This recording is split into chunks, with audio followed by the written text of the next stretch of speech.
ফজরের নামাজের পর না ঘুমিয়ে 3টি আমল করুন, আপনার সম্পদের অভাব হবে না। নবীজি ইসলাম নিজে আমলগুলোর কথা বলে দিয়েছেন।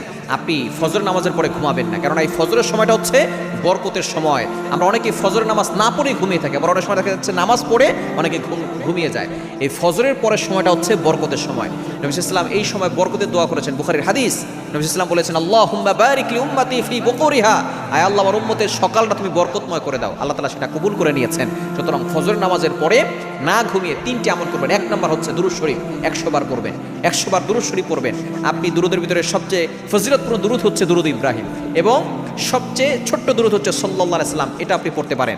আপনি সাল্লাল্লাহু আলাইহি সাল্লাম এটাও আপনি 100 বার পড়তে পারেন, কারণ দুরূদের ব্যাপারে আল্লাহ তাআলা নিজে বলে দিয়েছেন। কোরআন খুলেন 22 নম্বর পারার 5 নম্বর পৃষ্ঠা 4-5 নম্বর লাইন, সূরা আহজাবের 56 নম্বর আয়াত, ইয়া আইয়ুহাল্লাযীনা আমানু সাল্লু আলাইহি ওয়া সাল্লিমু তাসলিমা, তোমরা নবীর প্রতি দুরূদ পাঠ করো। এজন্য 1 নম্বর হচ্ছে দুরূদ শরীফ 100 বার পড়বেন। দ্বিতীয় নাম্বার হচ্ছে